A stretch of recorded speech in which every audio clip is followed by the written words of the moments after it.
프랑스의 그 빅톨 위고라는 사람이 있습니다. 레미제라블, 노트르담 드 파리와 같은 이 소설을 쓴 문학가입니다. 근데 이 사람이 이런 말을 했습니다. 영국에는 두 권의 책이 있다. 바로 셰익스피어와 성경이다. 그래서 영국은 셰익스피어를 낳았고 성경은 영국을 만들었다라고 이야기하죠. 이게 굉장히 멋있는 말 아니겠습니까? 이 성경, 이 한 권의 책이 많은 사람들에게 영향을 끼친다라는 것입니다. 자, 그런데 이 이야기가 마치 과거의 이야기로 들려질 때가 생각보다 많이 있다라는 거예요. 제가 청년부 사역을 하면서 매번 느끼는 것은 우리가, 여러분들이 성경을 잘 모른다라는 것입니다. 그렇죠? 성경 많이 모르시잖아요. 자, 그래서 오늘 새가족으로 오신 분들, 교회에 오신 지 얼마 안 되신 분들은 오죽할까, 그런 마음이 드는 것이죠. 그래서 오늘은 열린 예배인데 어떻게 특별한 예배를 드릴까 고민하다가, 자, 오늘은 구약, 그리고 8월 첫째 주 열린 예배 때는 신약에 대해서 짧은 시간이지만 제가 강의를 하려고 합니다. 근데 여러분, 제가 이 짧은 시간 동안 성경을 강의하는데 집중하시고 공부하는 마음으로 메모하시면 좋을 것 같아요. 하지만 당부드리는 것은 뭐냐면 평상시보다 여러분들이 반응을 해주시면 좋겠습니다. 이게 여러분, 아는 것은 확인하시고 모르는 것이 있으면 지금부터 볼펜 꺼내셔서 메모하시면서 공부하시면 좋겠다, 이렇게 부탁을 드리겠습니다. 오늘 특별히 열린 예배잖아요. 여러분의 마음을 여시고 옆에 사람 보지 마시고 하나님의 말씀으로 여기시면서 오늘 이 시간 즐거운 은혜 넘치는 시간 되어지기를 소망합니다. 자, 시작해 볼까요? 네, 너무 고맙습니다. 자, 시작해 보겠습니다. 자, 구약은 총 39권입니다. 39, 27. 그래서 구약 39권, 신약은 27권입니다. 자, 그런데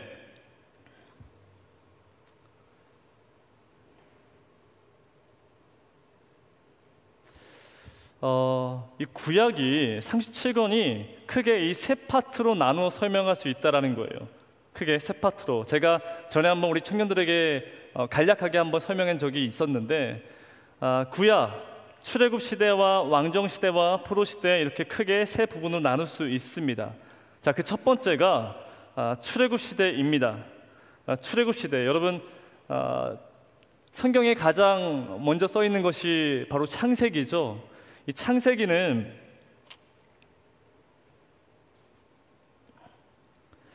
In the beginning 이렇게 시작을 합니다. 태초에 하나님이 천지를 창조하시니라.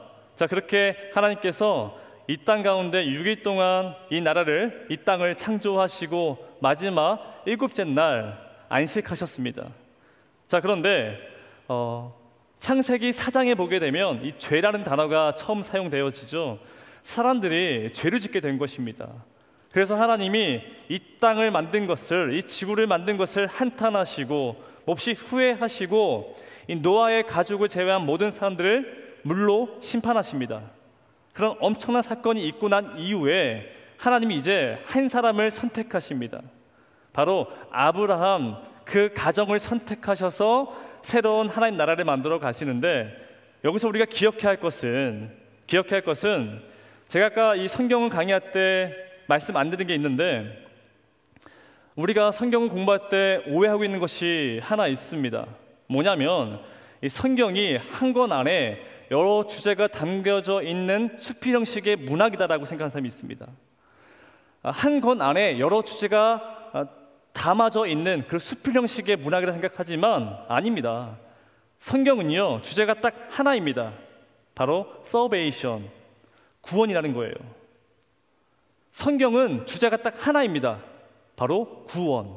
자, 그러니 아브라함도 마찬가지. 하나님이 아브라함을 선택하셨는데 이 아브라함이 특별한 능력이 있는 것도 아니고요, 그러할 자격이 없는 사람입니다. 하지만 전적인 은혜죠. 하나님의 구원이죠. 하나님이 그냥 아브라함을 선택하셨습니다. 자, 그래서 아브라함의 아들 이삭, 이삭의 아들 야곱, 야곱의 아들 요셉, 그 아브라함의 가족의 이야기가 바로 창세기입니다. 자, 그렇게 해서 창세기 50장 26절에 애굽의 총리였던 요셉이 110의 나이에 죽었다라고 창세기는 끝을 맺습니다. 자, 그리고 나서 무려 400년이라는 이 시간이 흘렀습니다. 그렇게 출애굽기 이 성경책이 시작되는데, 이 말은 무슨 말이냐면 아브라함의 자손, 그러니까 이스라엘 백성들이 밤하늘의 별처럼 땅의 티끌들처럼 수많은 백성들로 많아졌다는 것이죠. 자, 그런데 이 많은 인원이 오히려 애굽의 노예가 되어지는 이유가 되어졌습니다. 그래서 이스라엘 백성들은, 아브라함의 자손들은 매일 하루하루를 힘들게 살아가고 있었습니다. 자, 이때 애굽의 왕, 이집트의 왕자라고 불려지죠. 이 모세가 그들을 데리고 홍해를 건너서 출애굽을 하게 됩니다.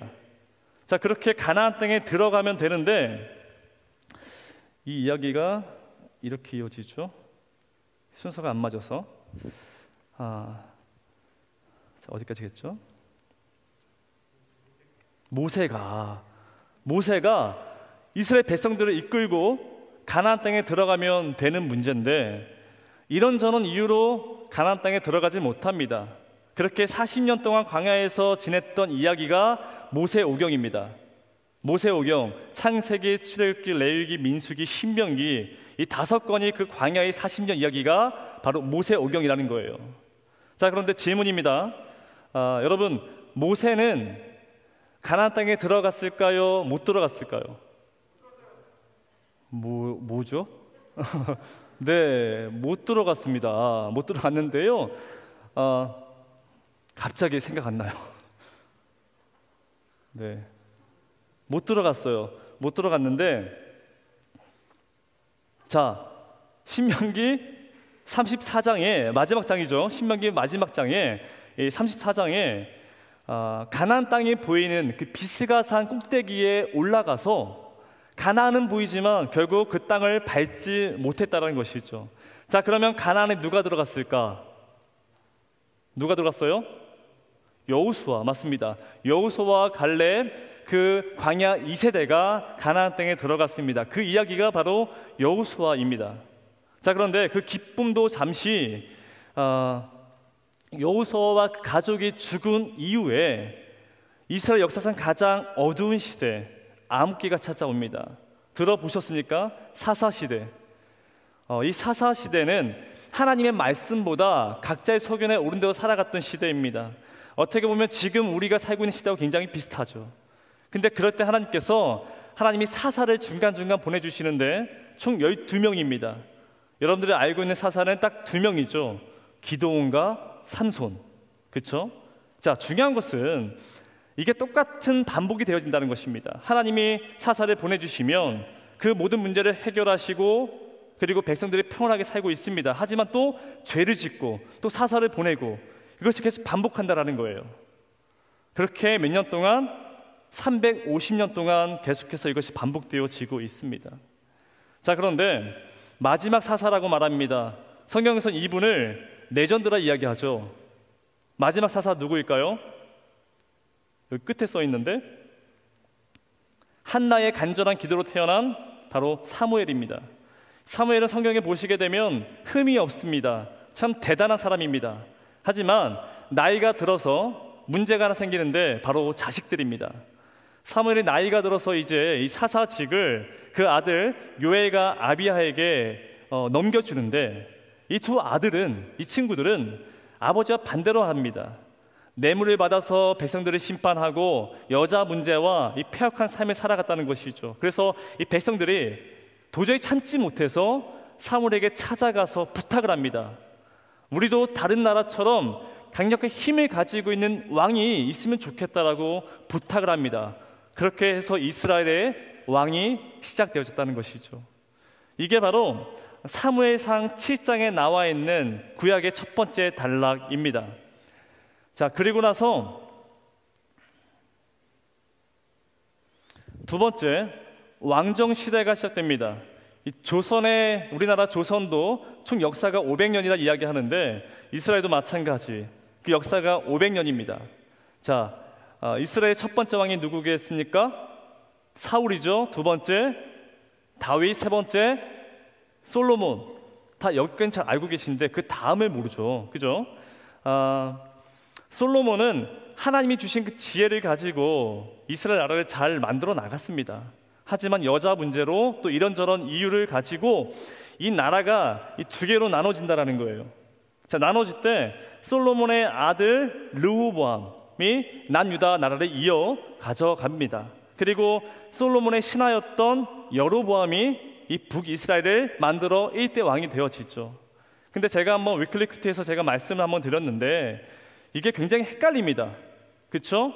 자, 르호보암 이게 그대로 르호보암. 반응 좀 해주세요. 와, 그죠? 자, 여로보암은 여기로 갔다 여로보암. 네, 자, 한번 박수 치지 마세요.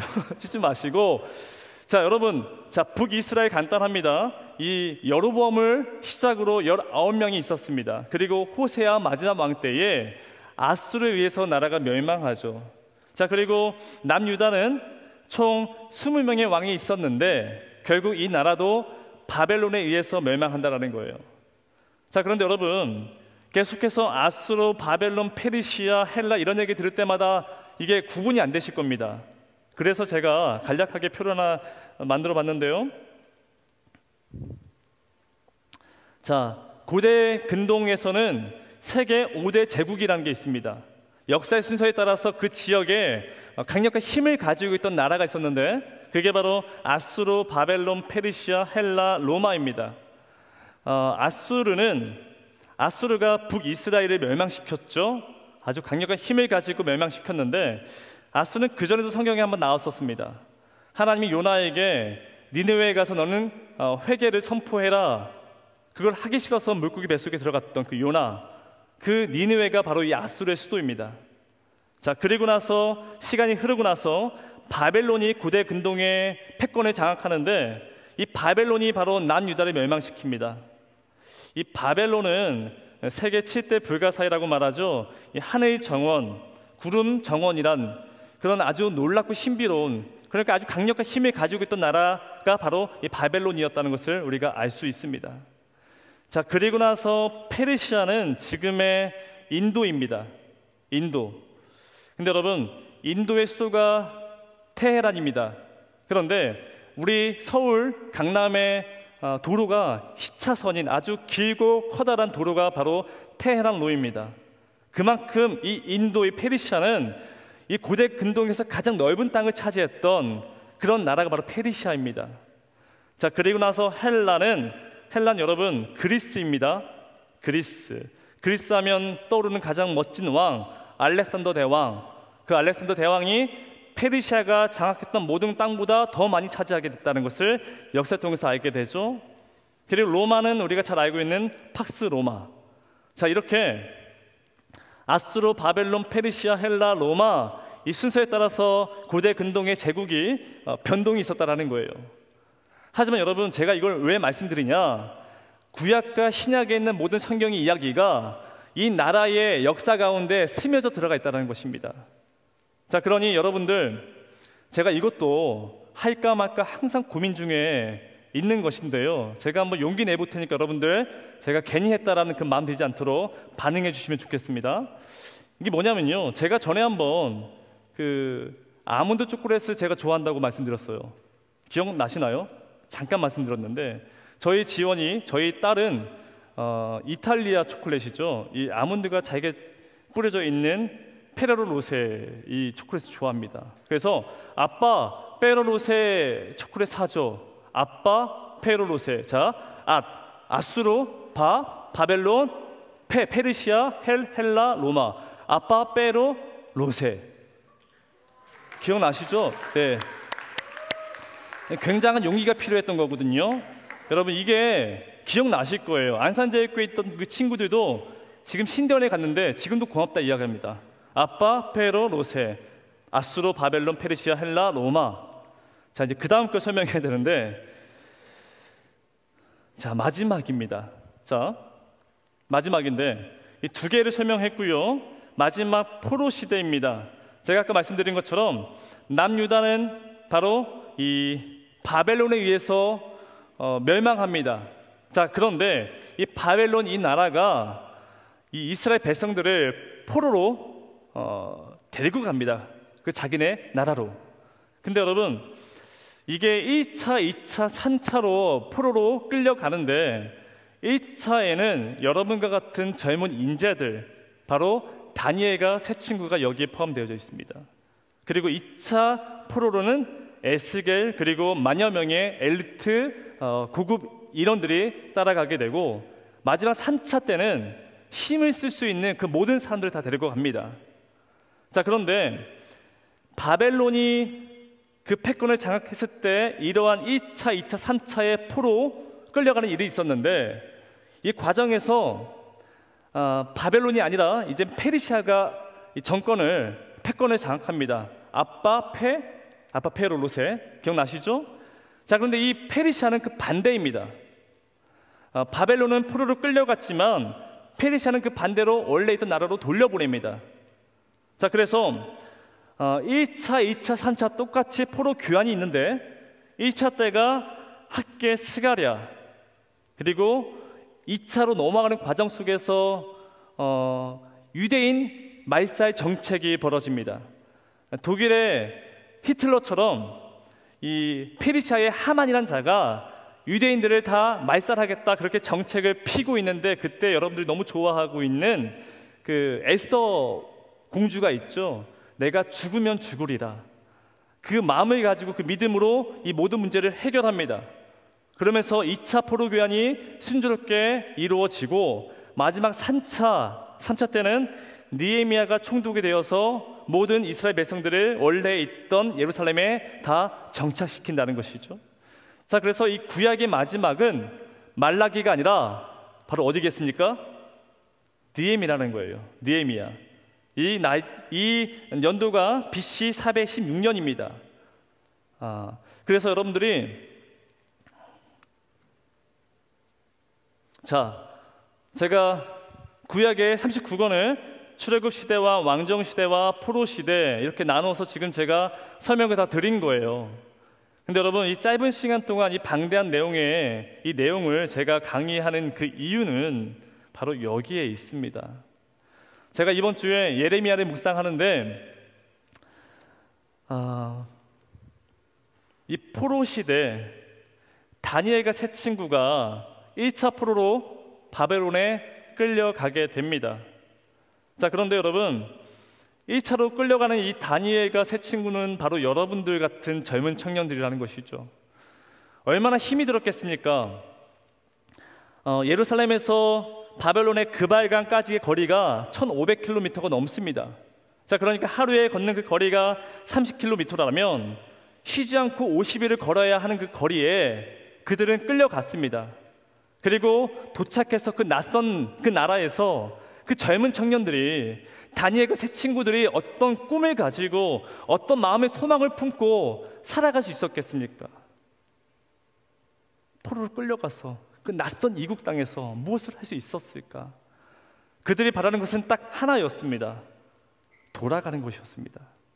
원래 있던 곳으로 돌아가는 것이 그들의 유일한 소망이었습니다. 자, 그런데 오늘 예레미야 29장 23절에 보게 되면 스마야라는 사람이 등장합니다. 스마야. 아마도 이 사람은 포로로 끌려와 있는 그 청년들과 이스라엘 백성들에게 희망을 주었던 선지자였을 거라 봅니다. 그래서 이제 곧 있으면 돌아갈 수 있다. 조금만 참자. 금방 해방될 것이다. 그렇게 그들에게 위로했습니다. 자, 그러니 그 포로로 끌려간 그 청년들, 백성들 얼마나 큰 힘이 되었겠습니까? 그래서 그 당시에 스마야처럼 많은 사람들이 이런 위로를 했다라는 것이죠. 자, 하지만 예레미야는 전혀 다른 이야기를 하고 있습니다. 여러분, 지금 1차 포로로 끌려갔을 때에 예레미야는 아직 떠나지 못했습니다. 예루살렘에 거주하고 있었습니다. 그래서 예루살렘에 있는 이 예레미야가 포로로 끌려가 있는 그 청년들에게, 이스라엘 백성들에게 편지를 썼는데, 그 편지의 내용이 오늘 우리가 읽었던 본문의 말씀입니다. 자, 5절입니다.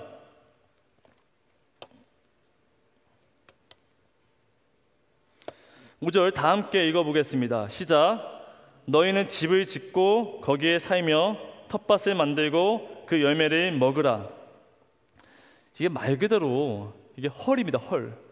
여러분 이 편지의 내용을 그 포로로 끌려간 청년들이 읽었다라면 얼마나 당황스럽고 얼마나 황당했겠습니까?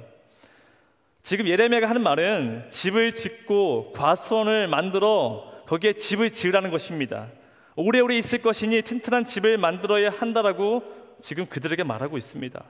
떠날 것이다가 아니라 지금 거기에 눌러 살아야 한다라고 말하고 있습니다. 여기 6절에서 더 강력한 말을 던지고 있는데, 아내를 맞이하여 자녀를 낳으며 너희 아들이 아내를 맞이하여 너희 딸이 남편을 맞아 그들로 자녀를 낳게 하여 너희가 거기에서 번성하고 줄어들지 아니하게 하라. 그냥 그곳에서 뼈를 묻으라 이야기합니다. 자, 그리고 더 읽어보시면 지금 예레미야가 하는 말은 너희들에게 돌아갈 수 있다, 그렇게 희망을 주는 자들은 거짓 선지자들이니 그들의 말을 듣지 말고 지금 있는 그 자리에서 최선을 다해야 한다라고 예레미야가 말하고 있습니다. 그러니까 돌아가지 못한다라는 거예요. 돌아갈 수 없다라고 이야기합니다. 그래서 포로로 끌려간 그 청년들에게 희망 고문 당하지 말고 헛된 시간 보내지 말고 너희들이 지금 고민해야 할 것은 어떻게 여기를 떠날 것인가 이것이 아니라 어떻게 여기서 먹고 살 것인가 이것을 고민하며 살아야 한다라고 말하고 있습니다. 자, 그러니 이 편지를 읽고 있는 그 청년들, 그 포로들 얼마나 낙심이 컸을까요? 자, 그래서 스마야 이 선지자가 이 편지를 읽고 나서 기겁을 합니다. 자, 그래서 곧장 예루살렘에 편지를 통문을 보내는데 예레미야가 못하는 사람이냐? 그 사람은 전통 선지자도 아니고 아나도 선지자 그 자가 지금 포로로 끌려간 자들에게 위로와 격려를 못할 망정 이 찬물이 끼었고 있는 이 상황을 어떻게 해결할 것이냐, 그렇게 제사장들에게 통문을 보내고 있습니다. 여러분, 왜 예레미야가 이런 내용의 편지를 썼을까요?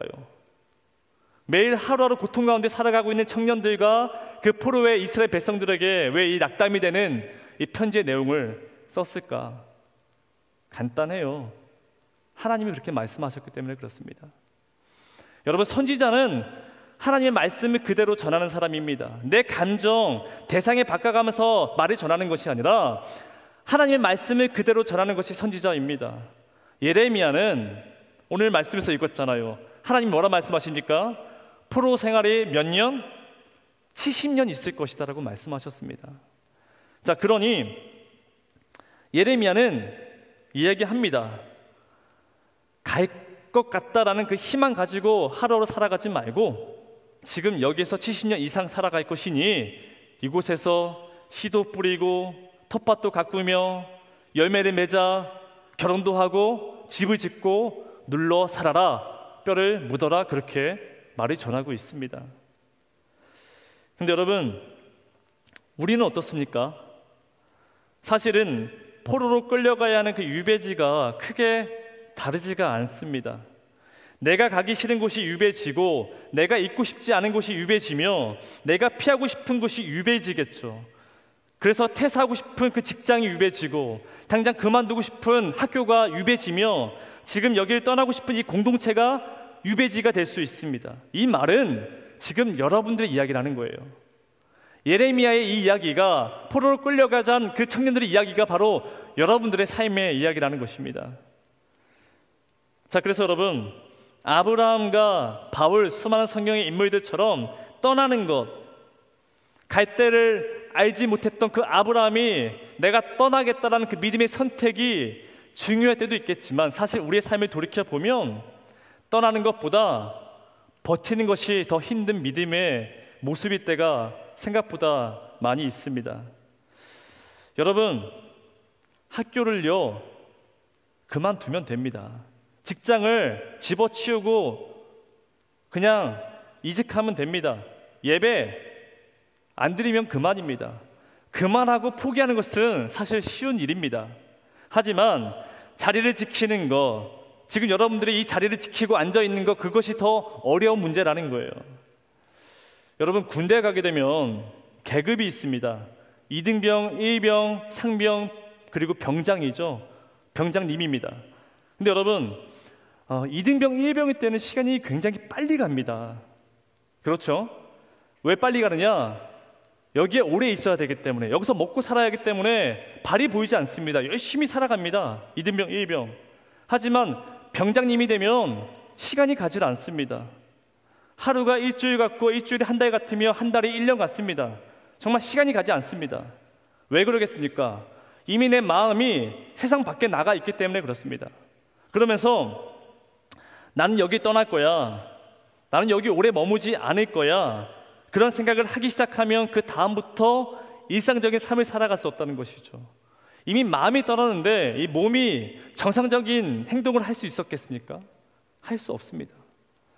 이처럼 포로로 끌려간 이스라엘 백성들의 마음이 그러했습니다. 이미 마음은 예루살렘에 가 있는데 내 삶은 변함이 없습니다. 분명히 간다라고 이야기하는데 희망과 소망의 이야기를 들었는데 내 삶은 아주 비참합니다. 포로 인생입니다. 유배지입니다. 그렇게 하루하루 낙담하며 살아갔던 이스라엘 백성들에게 서서히 한두 명씩 이 예레미야의 편지를 읽고 반응하는 사람들이 생겨났다는 것이죠. 예레미야 이 말씀을 기억하면서 씨를 뿌리고 텃밭을 가꾸며 집을 짓기 시작합니다. 자, 그러면서 그들이 모여서 뭘 했느냐? 우리는 누구인가? 그 정체성에 대해서 깊이 묵상하게 된 것이죠. 자, 그러면서 그들은 말씀을 연구하고 사본을 옮겨서 주석을 달게 되며 그들이 바벨론에서 무엇을 했느냐? 회당을 지었습니다. 낯선 그 이국의 땅에서 회당을 지어서 예배를 드리고 기도를 배우며 그들이 거기서 뭘 했느냐? 여러분, 그 70년의 그 역사 가운데 비록 짧을 수 있겠지만 그 낯선 땅에서 그들은 역대기 상하, 예레미야, 에스겔, 다니엘과 같은 책들이 바로 이 지역, 바로 이 시간대에 기록되어졌다는 것입니다. 이 말은 무슨 말이냐면 우리의 시간표와 달리 하나님의 시간표가 있다는 것이죠. 우린 떠나야 하는 것이 맞습니다. 하지만 하나님은 아닙니다. 이 70년의 역사를 통해서 하나님이 또 다른 놀라운 일을 준비하고 계셨던 것이죠. 여러분, 제가 신방을 하면서 자주 하는 이야기가 있습니다. 한 번, 두 번 만난 친구들에겐 제가 주로 어떤 이야기를 하냐면 잘했다, 잘 될 거다. 이게 여러분 영혼 담아하는 얘기인 거예요. 정말 잘 될 것이다 얘기를 해요. 하지만 어떠한 친구가 제가 계속 신방이 잦아지면 제가 이런 얘기를 합니다. 버티라고. 그냥 버티는 것이 아니라 기간을 정해놓고 1년을 정해놓고 버틴 다음에 다시 나랑 이야기하자, 그렇게 이야기합니다. 그 이유는 간단합니다. 여러분의 인생 가운데 하나님의 시간표가 있다는 거예요. 내가 지금 당장 그만두고 싶고 내가 버티고 싶은 그 마음들, 이러저러한 이유들이 나의 생각일 수 있습니다. 하지만 1년 동안 버티고 그 과정 속에서 분명히 하나님이 여러분을 통해서의 그 섭리와 그 계획하심 속에서 하나님의 시간표대로 이것이 진행될 때가 생각보다 많이 있다는 것입니다. 만약에 여러분들 내가 지금 떠나고 싶은 곳이 있다라면, 내가 피하고 싶은 것, 내가 원하지 않는 삶을 살아가고 있다라면 지금 여러분들이 해야 할 것은 딱 하나입니다. 거기에서 씨를 뿌리시는 겁니다. 씨를 뿌리시면 됩니다. 그곳에서 씨를 뿌리고 텃밭을 만들어 열매를 거두는 일을 하셔야 됩니다. 자, 그러면 목사님, 저희는 언제 떠나나요? 이스라엘 백성들 언제 떠나게 됩니까?